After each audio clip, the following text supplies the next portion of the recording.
Time now for business. I'm pleased to announce Kate Moody is with us. Kate, a very good evening to you. Hi, Mark.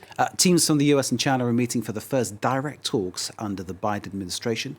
And their trading relationship is set to be, well, one of the main topics. Yeah, a lot of issues are going to be on the table here, not least of which are those tariffs, which do remain in place on billions of dollars worth of each other's goods. It's part of a trade war that erupted under Donald Trump.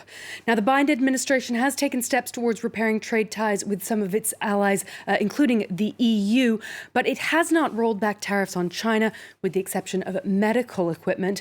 A phase one deal to ease those tensions was reached back in January of 2020, although data suggest Beijing hasn't increased its purchasing of U.S. goods by as much as it promised in that deal. That's partly due to the disruption that was caused by the pandemic.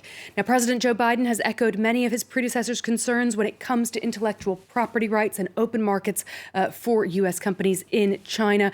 Both sides have downplayed any expectations of a major breakthrough in their trading relationship. Those were live pictures of the beginning of that meeting taking place in Alaska. Beijing, in turn, has accused Washington of violating international trading norms. Take a listen. 我们敦促美方遵守市场经济原则，停止将国家安全泛化、国家安全概念泛化，将经济问题政治化的错误做法，停止滥用国家力量，无理打压中国企业，为中国企业在美投资经营提供公平、公正、非歧视的环境。 The number of Americans seeking unemployment benefits rose slightly last week, bucking a downwards trend that had raised hopes about a labor market recovery. 770,000 new applications were recorded across the country. That's up from 725,000 the previous week. It is still more than 3 times higher than the weekly average a year ago. 18.2 million Americans are still receiving some kind of unemployment benefits. That includes the pandemic program, which was renewed as part of last week's $1.9 trillion stimulus and rescue package.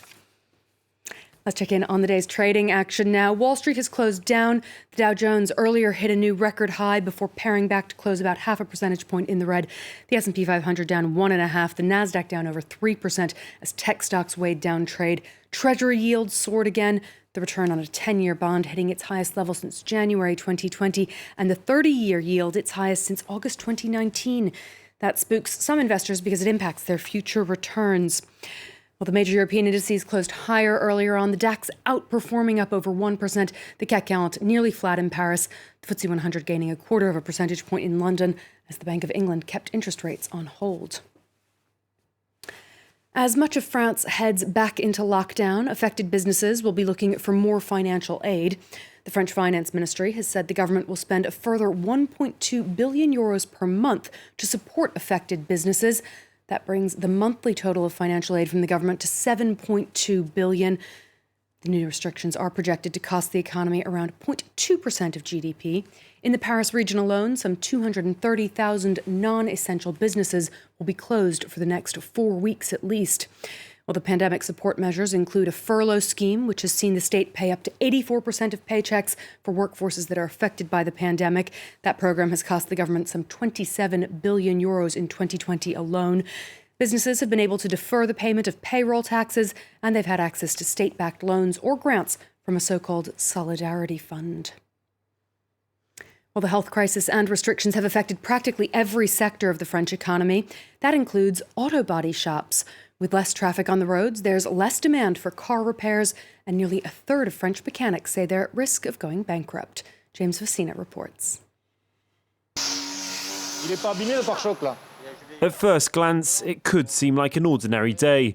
But mechanics at this garage in Toulouse, in the south of France, now only repair about a dozen cars a week, down from 25 a week before the pandemic. With road traffic down by 70% at times, lockdowns and curfews meant fewer accidents and smaller knocks. But that comes with a price for garages. This is a small hit, a little scratch on the bumper, but we barely get these kinds of repairs anymore. People wait before getting repairs done because of these uncertain times. They only really bring their cars to us when they have to get bigger jobs done, and they don't have the choice. As a result, diaries are half empty, far from the 1 month waiting time before the crisis. As soon as a customer walks through the door, we jump on the diary and book them in for the following week. But if you take a look, it's still almost empty. So far, we only have 4 people coming in next week.